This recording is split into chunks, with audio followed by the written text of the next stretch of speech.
Hello viewers, my name is Annalie Lepp and I am the Dean of the Faculty of Humanities here at the University of Victoria. Thank you for tuning in to this presentation by Dr. Simi Kang, who is an assistant professor in the Department of Gender Studies at the University of Victoria. I am here in the beautiful Continuing Studies building at UVic, and I would like to acknowledge with humility and respect the unceded land of the local Indigenous communities, the Lekwungen peoples, and the Songhees, Esquimalt, and Wasanich peoples whose historical relationships with the land continue to be profound to this day. It is a great pleasure to introduce Dr. Simi Kang. Dr. Kang received a PhD in Feminist Studies from the University of Minnesota and held 2 postdoctoral fellowships, one in history at Carnegie Mellon University and the other in Asian American Studies at the University of California, Santa Barbara, before joining the Gender Studies Department in 2021. They are currently a Monroe Fellow at the New Orleans Center for the Gulf South at Tulane University. Dr. Kang is a multiple award-winning Sikh American community advocate, educator, artist, and scholar. Their areas of specialization include Asian North American studies, critical refugee and diaspora studies, political ecology and environmental justice, disaster studies and coastal resilience, and creative writing. Working in collaboration with a Vietnamese and Cambodian American commercial fisher folk serving nonprofit, Dr. Kang centers Asian American collaborative resistance as a site for imagining environmentally and economically just futures in Southeast Louisiana. I am really very much looking forward to Dr. Kang's talk today entitled Rethinking Resilience. The talk examines how resilience compounds the violence of environmental injustice and what this means for the future of Southeast Asian American commercial fishing families in Southeast Louisiana. Thank you so much for joining us today for one of the Faculty of Humanities Dean's Lectures.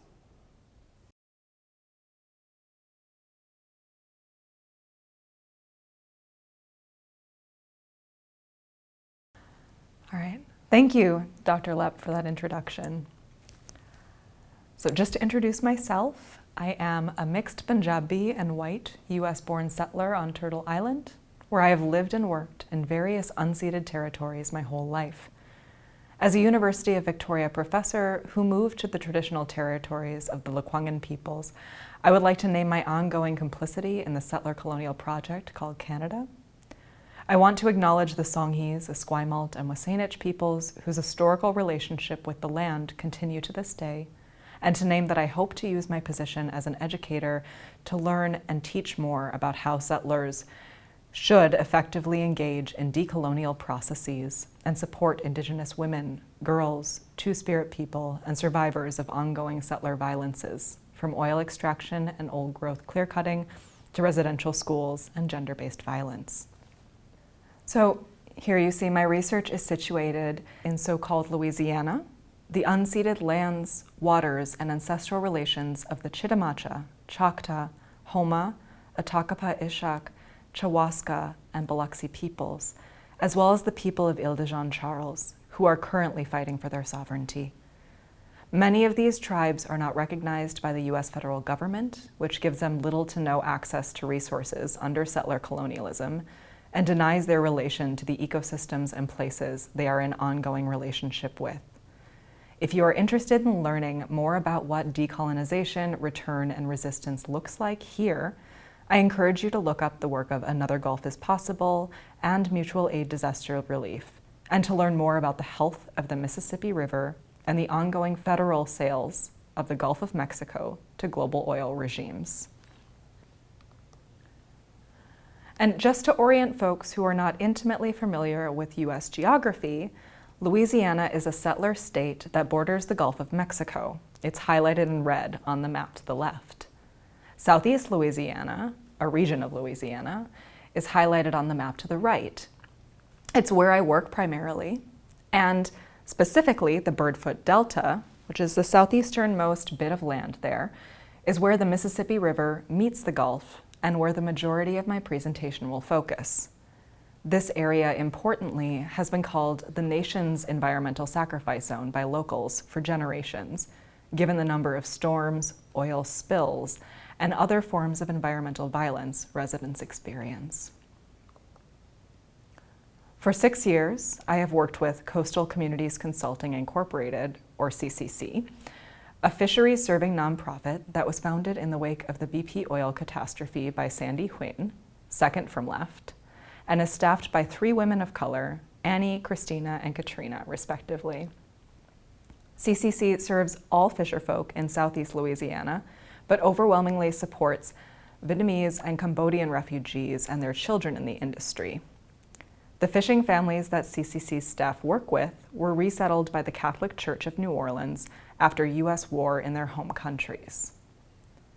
In the late 1970s, the church placed refugees in an area now called Michoud, which is cut off from the main urban area of so-called New Orleans by an industrial canal and is only accessible by one roadway. This physical and service-specific isolation forced Michoud's residents to largely fend for themselves. The community's early experiences of being resettled were of lack of linguistically accessible social services, lack of jobs, lack of resources, and lack of access to the major urban center of so-called New Orleans, which I will refer to by its Choctaw name, Bulbancha, or Place of Many Tongues, from now on. Commercial shrimping and oystering was a space where early refugees could establish a trade without the need for English fluency. And from the mid-1970s through the late 1990s, they could earn enough to support their families and send several children to university. In this way, commercial fishing seeded the economic and social infrastructure for Vietnamese and Cambodian communities alike by helping family and friends establish land-based small businesses like corner stores, fuel stations, nail salons, and law offices. Since the early 2000s, however, commercial fishing has struggled under compounding disaster. A sharp increase in foreign shrimp imports, ongoing 100 and 500-year hurricanes, or hurricanes that should only happen every 100 or 500 years, failing infrastructure, and land loss. All of these disasters, I argue, following Rob Nixon and Neil Smith, are created and maintained by decision makers for, but never with, the communities. These vulnerabilities have produced an untenable material and cultural landscape where the folks I work with have little recourse but to brace for ongoing but hard to foresee disaster, or leave altogether. So the communities I work with live at the intersection of compounding decision-maker-produced disasters, as I mentioned. As you can see here, Louisiana is projected to lose a significant amount of its coastal land in the next 50 years, including the land that protects Bulbancha from the sea. This land, too, buffers extractive industry, anchoring the pipelines, refineries, ships, and roadways required to continue extracting oil and gas from the Gulf of Mexico. If this land is lost, so is Southeast Louisiana's major industries. This diagram shows the likely changes to vegetation if Louisiana's continue losing land at its current rate, which is a regulation U.S. football field every 100 minutes. I use this vegetation map made by Restore the Mississippi River Delta rather than a land loss map to highlight the interdependent systems required to keep a coastline healthy while it is being extracted from. Plant life holds marshes together, and when either the plants or the land are threatened, both are made vulnerable. Particular kinds of plant life, like those labeled fresh and brackish marsh here, also indicate the health of the water itself. And when whole ecosystems are threatened in this way, so too are the more than human and human communities who depend on them. Today, I'm interested in looking at the structural response to land loss by the state. In this case, 2 Mississippi River sediment diversions currently under environmental review. They're designed to rebuild the land that the federal agency, the U.S. Army Corps of Engineers, trained away from the Birdfoot Delta in the late 1920s.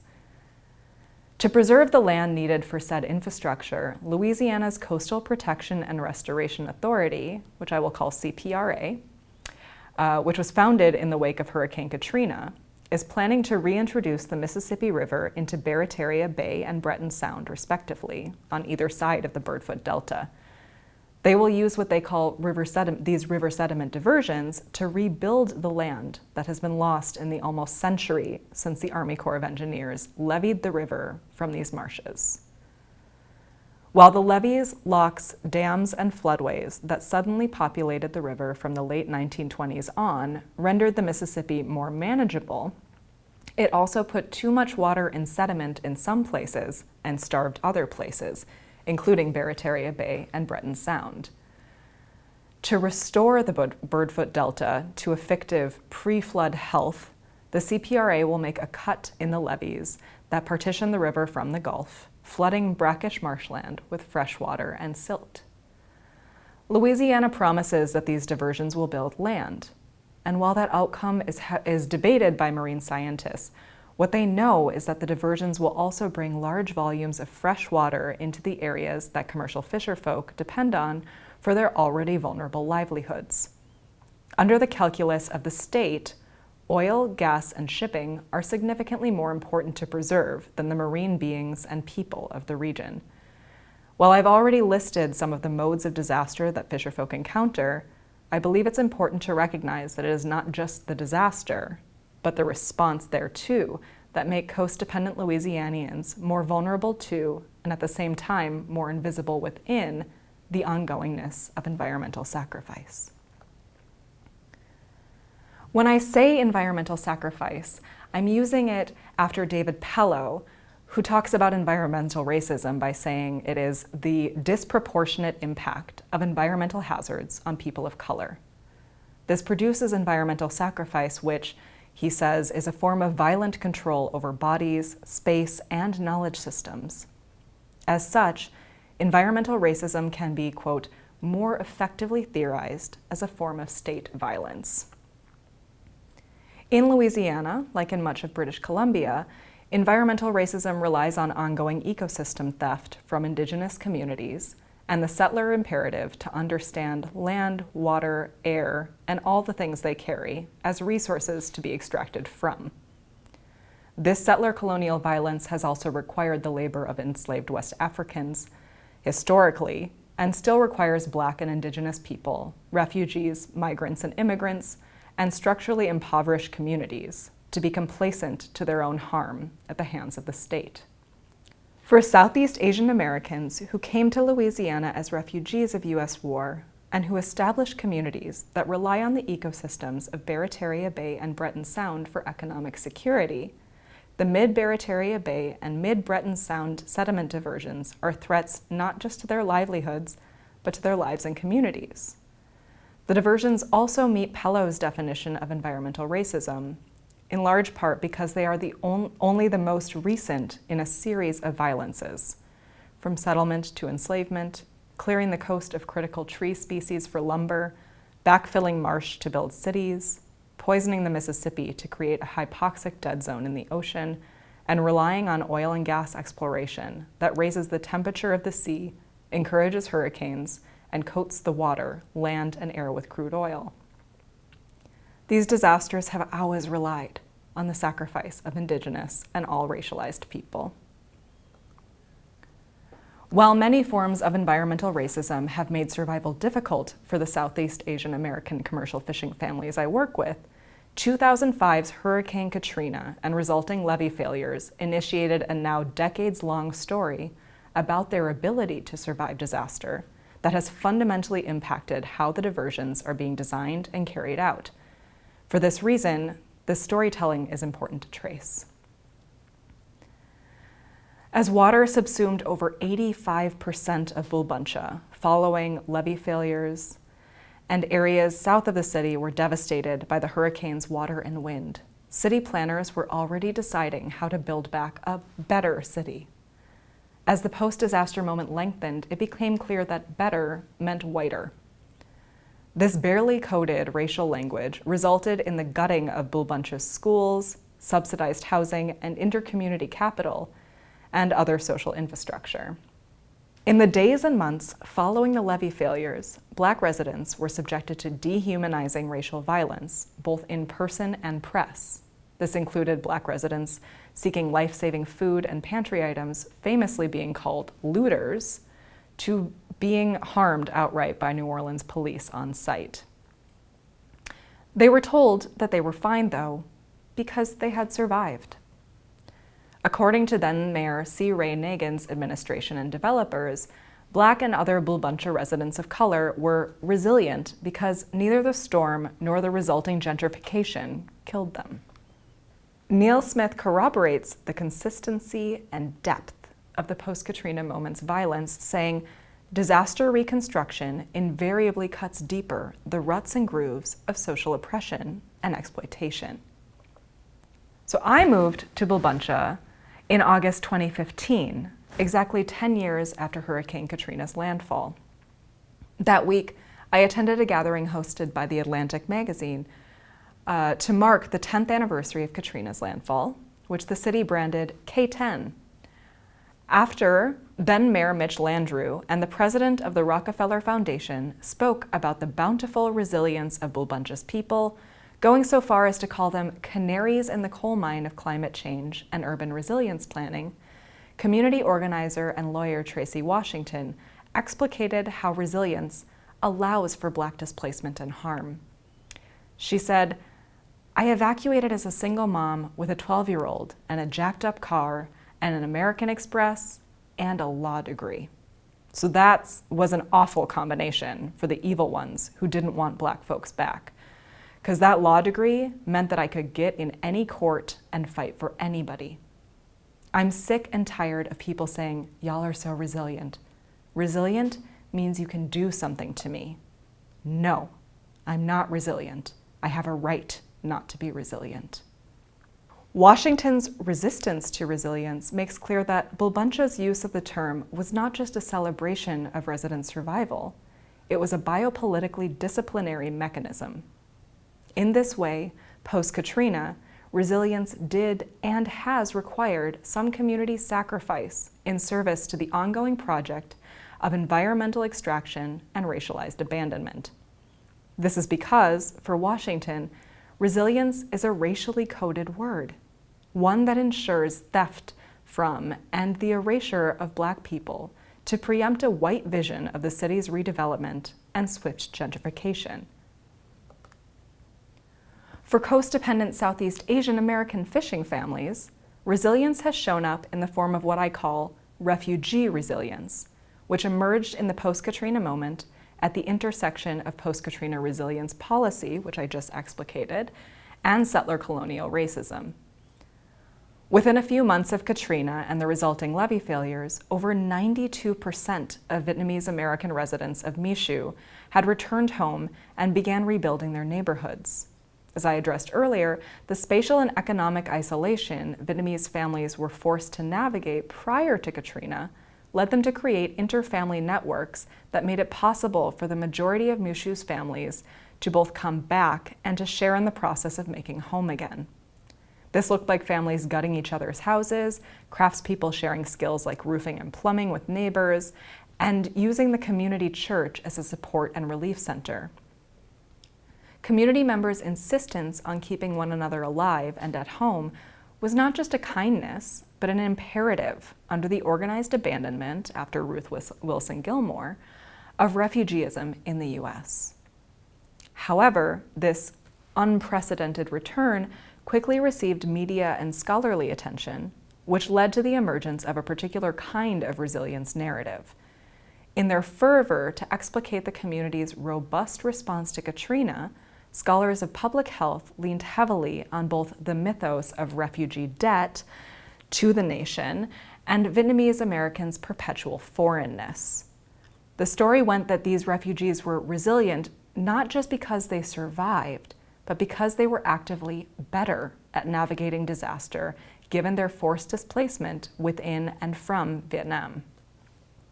In a 2015 New York Times piece about the 10th anniversary of Katrina, sociologist Mark Van Lanningham drew on pre- and post-Katrina research to argue that the community rebuilt with, quote, grit, self-reliance, and efficiency based on their perseverance following internal and transnational displacement due to US military intervention, self-sufficiency, and Confucian embrace of hierarchy.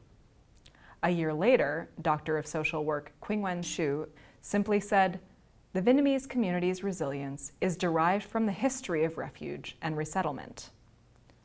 Rather than seeing post-Katrina rebuilding as a result of a pre-existing dearth of social and economic support, post-Katrina storytelling about Bul Buncha's Vietnamese American residents focused on their refugee bootstrap work ethic and resilience. Like I said, I call this specific xenophobic and racialized formation of Vietnamese American perseverance refugee resilience. Resilient refugee discourse was quickly integrated into Bul Buncha's already resilience-dense post-Katrina rebuilding policies. At the same time as they were lauded for their refugee resilience, Mishu residents found that the city took longer to repair and rebuild the area's infrastructure, and all of New Orleans East's Black, Latinx, and Vietnamese residents lived with the absence of accessible fresh food and groceries for 2 years. Van Lanningham and Xu show us that refugee resilience explicitly relies on Mimi Thi Huyen's framework of refugee debt, or U.S. immigration logics that demand Vietnamese Americans' fealty to the myth of the American dream, as well as urban and development resilience policy that requires them to be exemplary survivors of disaster. While refugee resilience was used to deny support to Vietnamese Americans, it was also weaponized against Black, Latinx, and Indigenous residents of the region. If Vietnamese Americans' rebuilding was evidence of their excellence at resilience, then the Black residents who never returned were to blame for their own failure to be properly resilient. Then the Indigenous communities whose homes are first hit and least resourced should reconsider their approach to survival. Then the Central American families who arrived as refugees of other kinds of political and economic disaster should also pull themselves up by their bootstraps and figure out how to live in the U.S. Altogether, I argue that the function and effects of refugee resilience established a precedent by which Southeast Asian American residents were designed out of future policy decision-making. If they always survive anyway, why worry about them? It also pitted all racialized communities against one another. Given the role that commercial fishing plays in Southeast Louisiana's Vietnamese American communities, environmental violence, be it oil spills and unhealthy air, or disasters like Katrina and the BP oil catastrophe of 2010, devastate them at home and work, but also across their communities. When commercial fishing is impacted, as it always is, by wind and water, oil and extraction, the economic and interpersonal stability of many Vietnamese American and Cambodian American families are immediately thrown into question. This looks like small businesses closing within the community after BP, decreasing populations in Southeast Asian American neighborhoods along the Mississippi and coastline, and intimate partner violence and substance abuse spiking in the months and years following both disasters. By placing the burden of surviving ever-increasing and denser disaster on communities already marked for sacrifice by decades of racism, geographic and linguistic isolation, policymakers can both maintain settler colonial resource extraction and environmental sacrifice. This organized abandonment, as I said, following Ruth Wilson Gilmore, explicitly allows decision makers to cede responsibility for both the life and the death of resilient refugees. It is up to individuals, not the state, to not die. So to return to the Mid-Barataria Bay and Mid-Breton Sound sediment diversions, they are pressing examples of the sacrifice and abandonment embedded in refugee resilience policy. As I mentioned before, fisherfolk across Southeast Louisiana have assured me that the diversions will be catastrophic to the ecosystems and brown shrimp and oysters they depend on. The diversion's Environmental Impact Statement, or EIS, which is currently under review by the Army Corps of Engineers, details how Barataria will directly impact commercial fisheries. Therein, the Corps identifies likely impacts of the project, including sunny day flooding in areas outside of levee protection, changes in river infrastructure, and most important to fisherfolk, clear evidence that the diversion will drastically deplete the brown shrimp and oysters that they rely on. These findings come 14 years after the project was first introduced in the 2007 Coastal Master Plan for a Sustainable Coast. In that iteration of the master plan, it was explicitly explained that, quote, possibly within just 25 years, the habitat may deteriorate to the point that important fisheries are no longer viable. In a very real sense, therefore, we must accept that fishing locations will need to change in order to provide a sustainable landscape over the long term. From its earliest iteration, CPRA, the state agency in charge of the project, knew that it would sacrifice key fisheries and thus fisherfolk. As the diversion moves closer to approval, during a global pandemic that closed restaurants, fisheries' key market, and following 2 massively destructive hurricane seasons, no less, residents are worried. Unlike hurricanes and oil spills, they know that this disaster is coming. It has a timeline and a robust blueprints, and contractors are being vetted. Like other environmental disasters, however, fisherfolk and other residents effectively have no way to prepare for the diversion unless the state itself produces the provisions for their survival. What's more, the EIS identified the potential for the project to result in disproportionate impacts to some low-income and minority shrimp fishers. This is because many of the Vietnamese and Cambodian American, Black, and Indigenous shrimpers in the region depend on brown shrimp, a species that is found much closer to Louisiana's coastline than more saltwater-dependent white shrimp. Brown shrimp grow to full adults in the protection of Barretaria's brackish water, as you can see in this diagram. So close to the land that small changes in salinity directly impact their number and size. What's more, one must have U.S. citizenship to shrimp further than 3 miles from the shore, where white shrimp are more abundant and robust. In addition to this, the cost of taking a large boat out to shrimp for weeks at a time, including purchasing fuel and paying several deckhands or workers, is incredibly prohibitive, even for refugees and immigrants with citizenship. Add to this that it is currently impossible to get the permit required to shrimp in federal waters, and it becomes clear that the diversion does not promise to end commercial fishing, but rather ensures that racialized and low-income fishers will be eliminated from the industry, and for many, the coast altogether. The commercial fisherfolk that CCC works with know that their livelihoods are under a great deal of threat and are coming to understand that it is their resilience, their survival in spite of, their springing back no matter what, that the state relies on to keep doing what is most economically viable for Louisiana and the nation. With this understanding and knowing full well that more storms, spills, and structures are coming, they are finding ways to survive beyond the state and acutely to reject refugee resilience. These approaches vary in scale and size, from changing what marine species they fish to shifting to other businesses like donut shops and corner stores. They also include smaller acts of care and defiance like Jufi's garden. A fisherman in Buras, Plaquemines Parish, where storms hit particularly hard, Jufi decided to plant a garden after the BP oil catastrophe to feed his community. 6 years later, I visited his incredibly abundant and lush collection of Vietnamese herbs and vegetables, which are surrounded by satsuma and lemon trees. Handing me a sickle and hoisting a well-worn machete, he led me and Sandy through patches of daikon, diep ca, often called fish mint, lettuces, eggplants, okra, and much more. That day, I came home with 2 canvas bags full of produce. This is not novel. Everyone who needs food can take what they need from Jufi's garden, and many share their labor, cooked food, building supplies, and so on in exchange. While the garden has been a place for community members to get what they need since 2010, it became particularly imperative as COVID spread throughout Southeast Louisiana.